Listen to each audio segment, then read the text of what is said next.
notes. Wrap up with water, or better, the remembrance of water. These stairs stretch from your feet back into the earth above, where all names are buried and ready to condense, rain, pour into happenstance, or the remembrance of your feet, of moving above, their dreams of sleepwalking into you. Heart notes. Heart as a rock in water, as a tree in visions, as a soul in spilled words, as a fish in time, or erasing all the above. Just an authentic heart, pounding in its tiny chamber. Listen for this moment in between. Bass notes descend into a suffocation downing on you like a rising mist, so much light it cannot help bleaching into another kind of silence, beyond, inside, inside, in. Land here and breathe.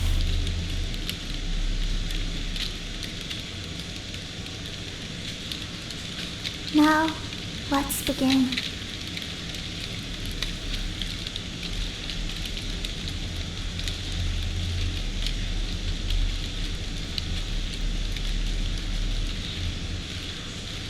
Two. In the glass, a rockfish spills into you, your skin cold and wide as a peacefully open wound. In your rib cage, enough void for everyone to insert an unremembered instance, ready to be vulnerable without witness.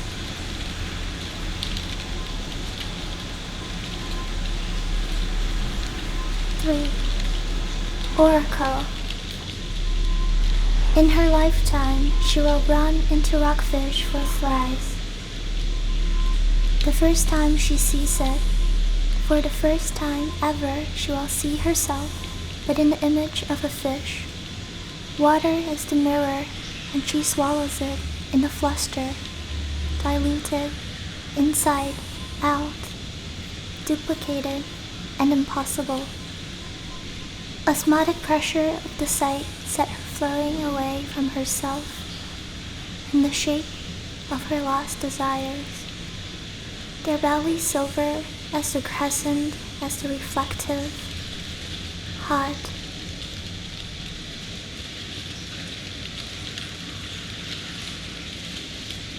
The second time she meets it as a fish, swimming into its soft gums with on-growing words, unbrooding lines. Purpose lost their tongues.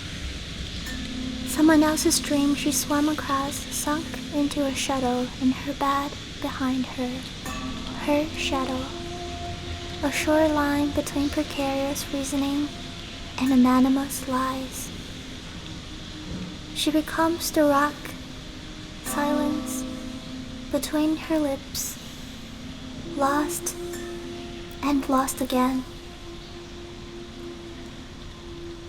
Eventually she'll find it once again in a semi-delightful sullenness, slowly spreading out into a diaphanous membrane, whisper over the concrete memories she has just glided past, as innocent as a fine dusting of a new layer of night snow, on where she found herself finally capable of envisioning a perfect sleep. A perfect sleep. The organ's quiet pulsating is more than a mantra. in the vibration in the air.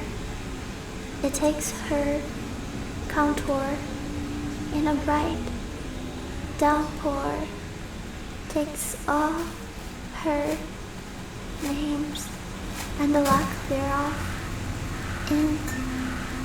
into a transparent landscape, takes her and turn her into rockfish, into the detention of that place, rockfish into everywhere,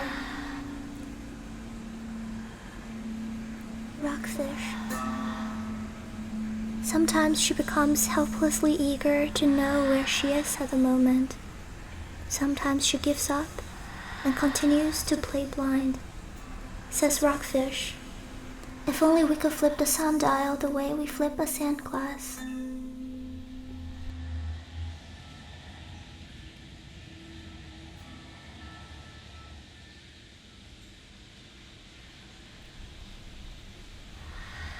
Four, say, blindness not a defect, but an evolutionary compromise. Wisdom and omniscience happens only in dim light. We were born with shutters in our eyes anyway, else no one would have survived the sun's fatally penetrating sobriety. Period.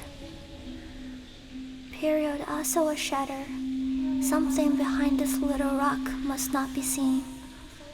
Don't look into the abyss, and let what should enter you in the opening of your negligence enter you from that back door. Drop, lay still, period. Back, fully into the ground, period. Now, close your eyes.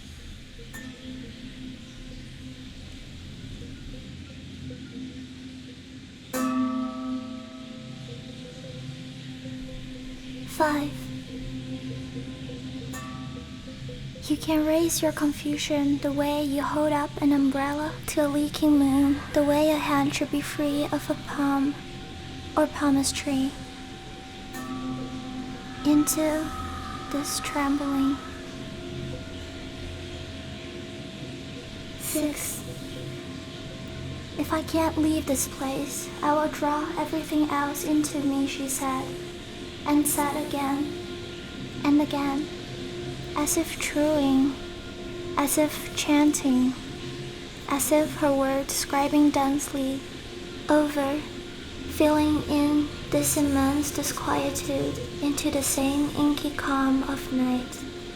And she trusted herself to it, dived straight in.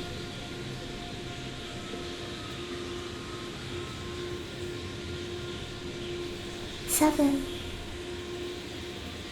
Rockfish as death or Ree's square house is not a world beneath nor above, but one constant we breathe from, one to return to, one constantly returned to, is constantly returning, is constant in the returning, rockfish as the returning.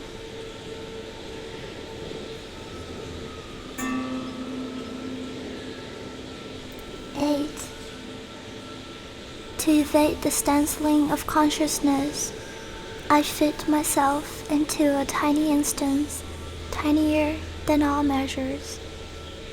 For one tiniest instance, I think I comprehended how a star shrinks. And then I found myself just drinking out of thirst as always. Why are both the glass and my syntax empty?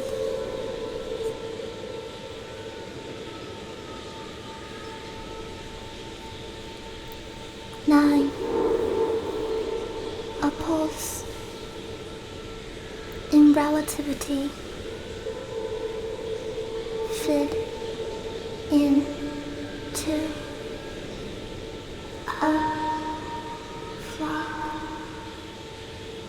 solitary. Listen.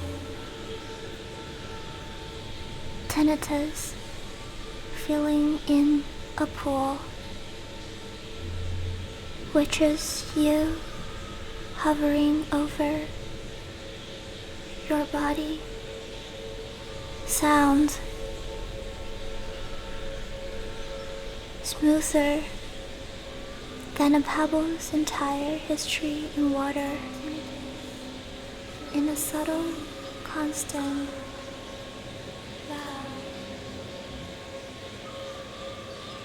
which is you looking over at your body. 10. In a disremembering of the body.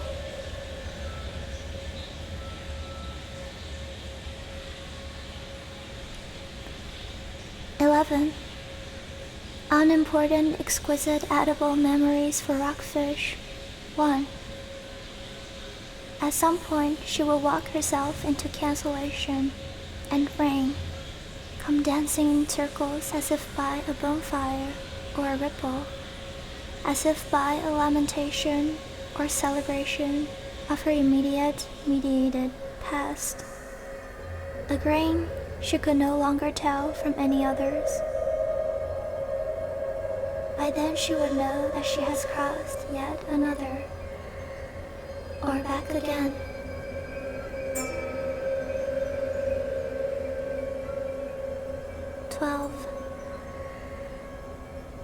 When she left herself alone.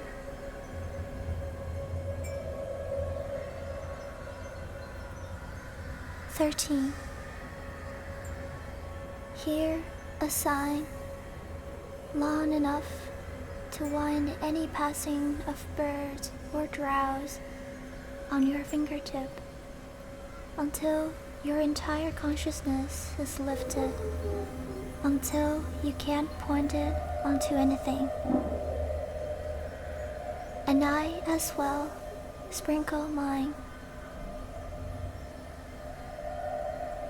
In the fields they exhaust themselves before harvested or lost, paler than any morning to come between us, between the weeds of names.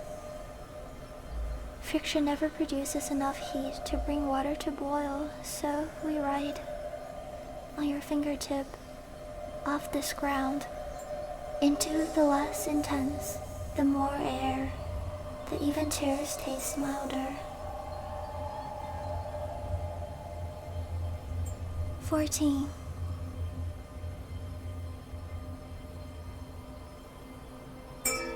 Time stitching up from your tailbone to the peak, fruit dangling still, not ready to respond. In front of this blown up reflection of a sea, in the illusion of a sky in your glass, wondering if you are levitating. In my heartbeat, you can hear a mountain sits on your chest, pressing you through an unpronounceable verb, the slightest opening in an eye. Even light hesitates to slide into. Beneath this darkness, your breathing racing so profound it touches an end, an isolated loop, an afterlife of a sentence's eventual silence in the place of a period or a wall of quicksand. Something so profound it hardens into an invisible plane before you could crawl over it, now only but to lean on its edge, the way a comma lean on a slice of dry narrative. You remember taking off your shoes. No need to hurry no more. Here, time likewise irrelevant. After all, nothing nothing happens inside rockfish. They always are.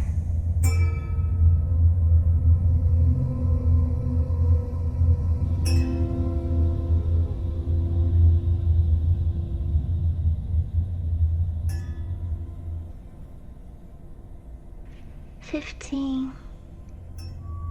Find something that could have been you inside this room.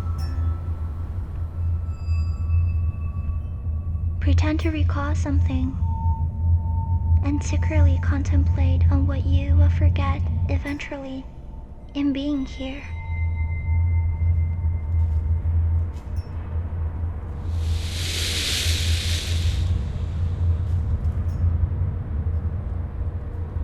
"16.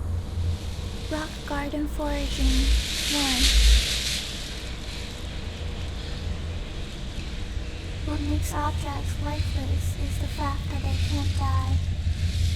Their lines harden inside the light of your quiet, inert as the aging of snow in the tracing of words of the corpse of a winter. Parsing immortality or the tautology of decay.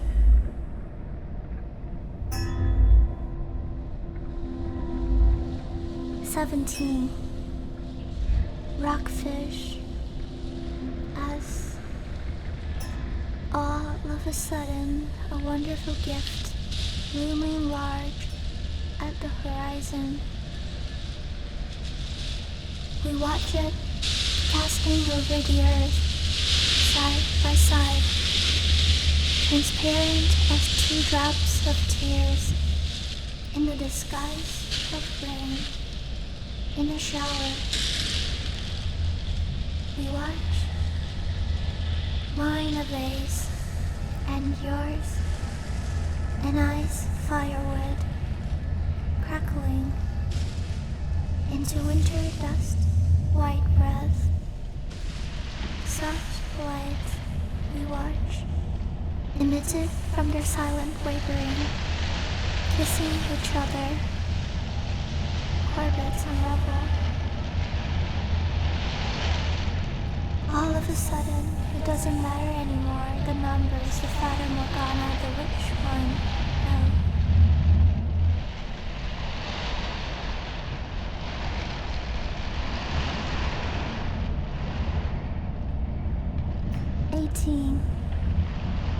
Unimportant, exquisite, edible memories for rockfish. 2. Gravity seems to be hatching a discreet creature while she stares into the lake she is this instance of inspired insipidity. Still, yet swift, set her falling into time, or the moult of time, even when she holds so tightly to every familiar sight as they elude her, fleeting forward. If this darkness we're hovering by is ever going to offer a sip,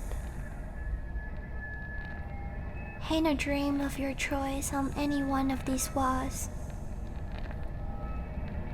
But she is becoming a house where the doors will open, the glasses will fill, the avalanche or illusion of knowledge will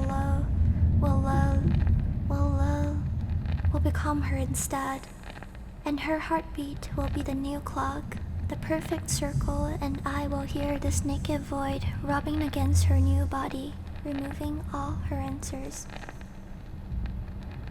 I imagine how they lie crystal clear among ashes of these mortal words when I exhaust all my imagination and yours and hers, and we will stop here.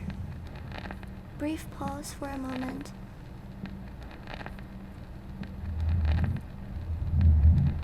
Listen.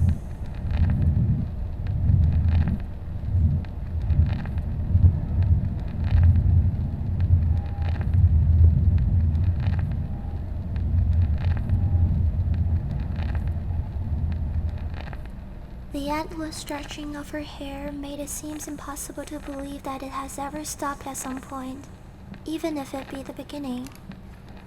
Could it be, in fact, that it has lived a life long before hers ever happened? Or maybe still living one? But since when did they forget or forego their storytelling? Try again. Imagine their heavier and heavier loads of unspoken words crippling into us, into ever finer bits, until eventually we are either identical or a complete deja vu of one and another. Imagine vision turning into a metaphor. Now take that dream and fold it into a reasonably obedient shape, like squares found in a stainless morning.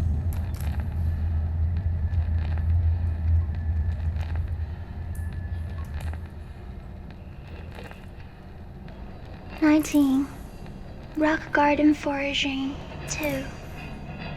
In rockfish, enter is not opposed to exit, thus once you're in, you could only find yourself returning.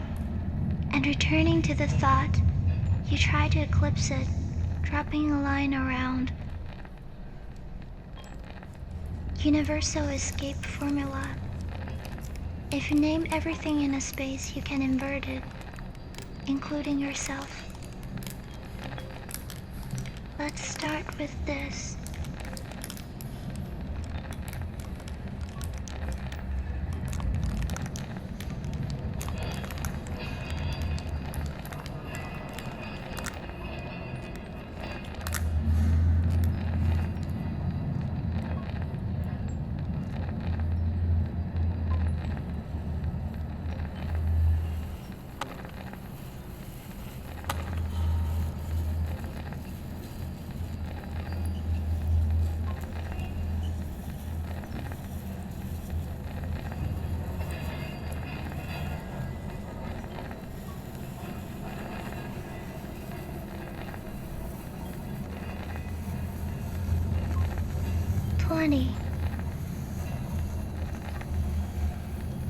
As rockfish.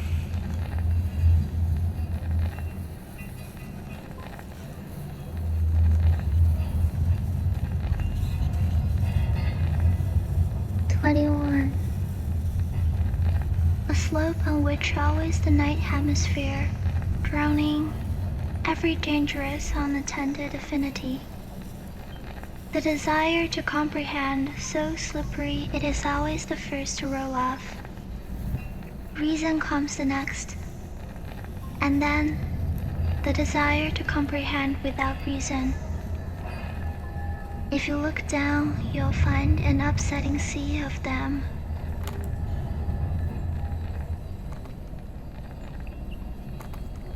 Come, it's time to leave.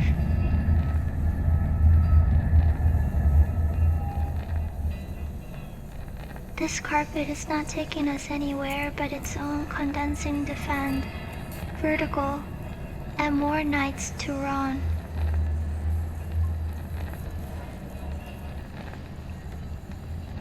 It breaks my heart to see them grazing on this innocent ear of a deaf sky when people close their windows in fear, cursing them in the name of scapegoats on the other side, in the depths of night. Grass is grainier.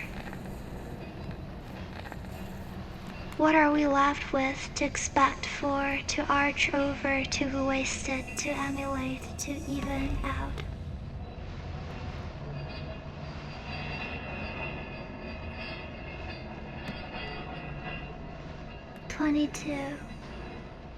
Rockfish as or reeds? Question mark. This dull flight of a question tossed into an air so dense it begins to resemble something intrinsically celestial and tentatively radiant. A question is the impossible duration before landing on that soft dot of extinction. We can never stare into each other without feeling there, and astonishingly beautiful truths is gradually unlearned, unwrapped. Maybe that's why we need an entire 1/3 of our time to grieve for our griefs, to wear out our weariness, to feel light enough to linger in nothing and sheer grief, sweet as onions. Rockfish has a dampened hour between words, holding them together like a soggy sandwich of clouds, or the essential tossing into you, withdrawing into you, submitting, stop anticipating that heavy epiphany moment of gravity. You decide to sit with it. A question is how we disappear, again, with the answer, with square house, never a cozier place to be in such a weather. You start peeling consonants of all possible languages, just the way you would peel an orange, patiently, carefully, off its white strands, before you place them between your lips.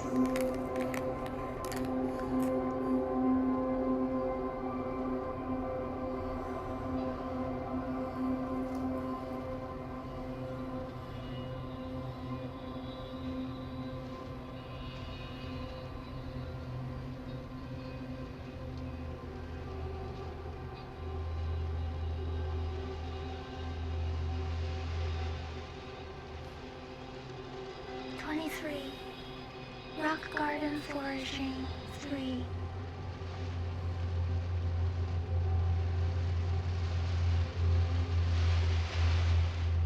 It may well be true that more particularities are to be found outside, but in a vaster loneliness as such, it's always two chairs, one for you to sit in, and another for your lamenting on its impossibility to be sit in thereof. They fulfill this room with an all-encompassing passivity, looking to alert you for your active response. You imagine remembering observing them in awe at how they read each other's fortune without even being able to converse.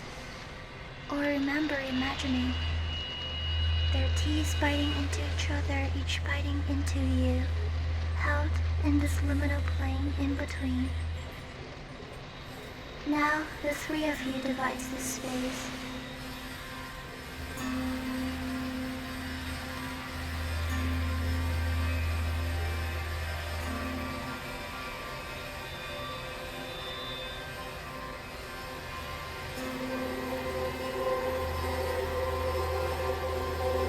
You recognize the split in the breath you take so deeply you can feel its roots, expanding into a thin plate of still water you step into before realizing it being a mirror. Nor could you tell from which side of it are you panicking then. Always two chairs, of which one is the present and the other, the future and the past laminated. But a garden like mine is too sparse to be marked down on a page, says Rockfish, spreading through their uncrossing legs the way every winter quietly and skillfully takes over, the way a clock inside a poem or outside a word stretches, the way a train of consciousness or yourself re-emerge at the end of the tunnel, of the temporariness of the night, soon disappears again. You find yourself so at ease to be with the rockfish, but cannot explain how it keeps sinking through you as if distinction itself does not exist from the beginning, as if you were sitting in that train of consciousness, window seat, and eventually found yourself home, but in an unfamiliar house, And rockfish is always already there, waiting for you. Too vast to house anything, they lose its reference immediately. But the two chairs,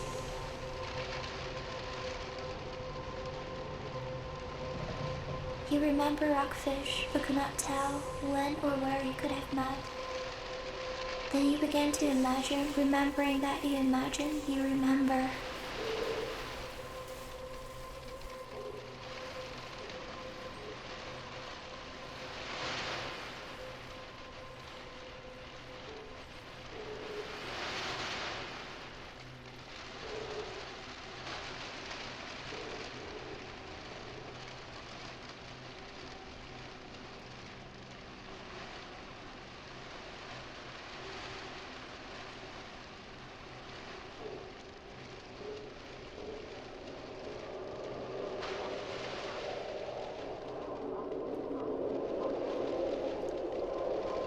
"24. Unimportant, exquisite, edible memories for rockfish. 3. When she stares into something long enough, she starts to see its orbit. An orbit is different from a contour. It's hard to find a translator with such disregard for its subject as a contour, while the orbit approaches it, refuses it, desires it, and is always forgetting it in the first place, with so much delicacy, so much restraint the way a lover caresses, or a god hides away. Sometimes it comes even in color, that of the very first winter phrase, precipitated into or out of a pair of parted lips before meaning could be attached, pallid and not yet quite so sober so as to conduct meaning. Pallid and not yet quite so sober as to conduct sounds either, a pure suspension. Could it be this color bordering the winter and the phrase that she was seeing? The color of the magnitude of anticipation for a kiss, pallid and not yet quite so sober, for better or worse. Sore, from tightrope riding this other in front of her. A relationship, even a spontaneous one, is a black hole when an instance loses consistency, loosened into a chronic thread. On one end, limerence, on the other, bewilderment. Isn't it like falling for someone but through a glass of a dream? Do you know glass is a liquid, not a solid? How poignant. Pulling her quilt of atmosphere tighter up to her chin, she thinks to herself, and these thoughts prickle her. Soon she will be craving for even more warmth, a premonition of winter landing, before she could find some form of it to stare into, and that pale bluish reflection on the fin of a sardine she need in order to describe it. If only she could stare into it.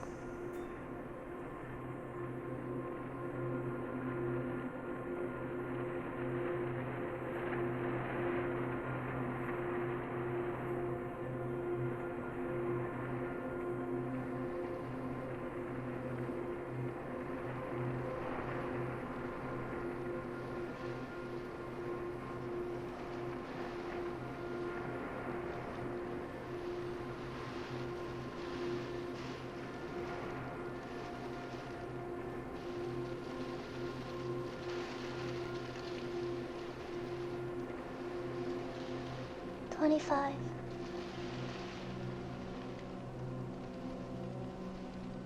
The narrowing space above my words seeps down between me and my notion of an existence.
26.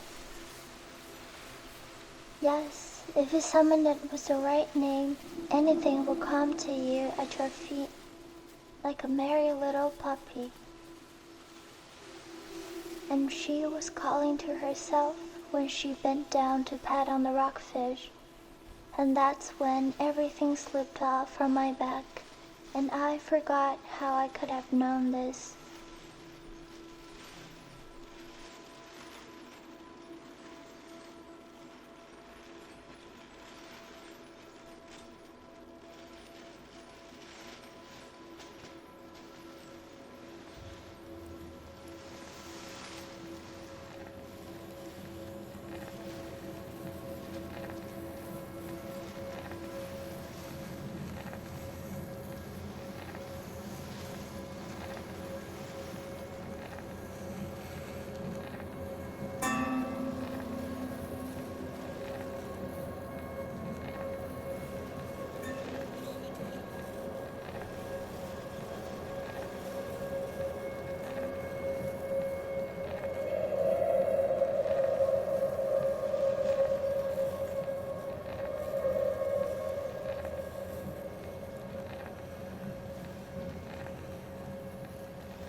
"27. And I am forgetting.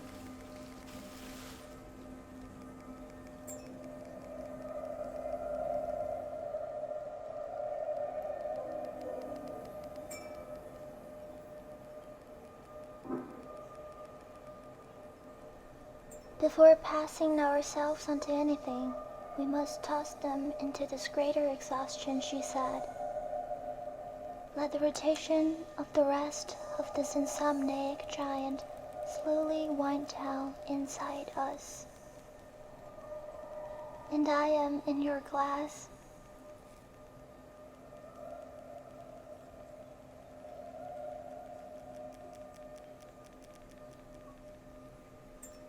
In exhaustion, our faces are the same square piece of water off the same rim of placidity where we lie, interpreting flow.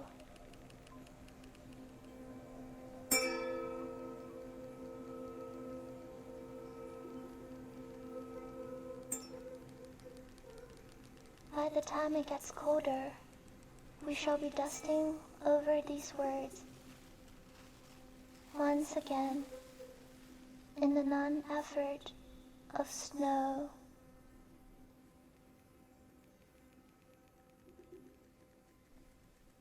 Erasing, erased, and tranquil.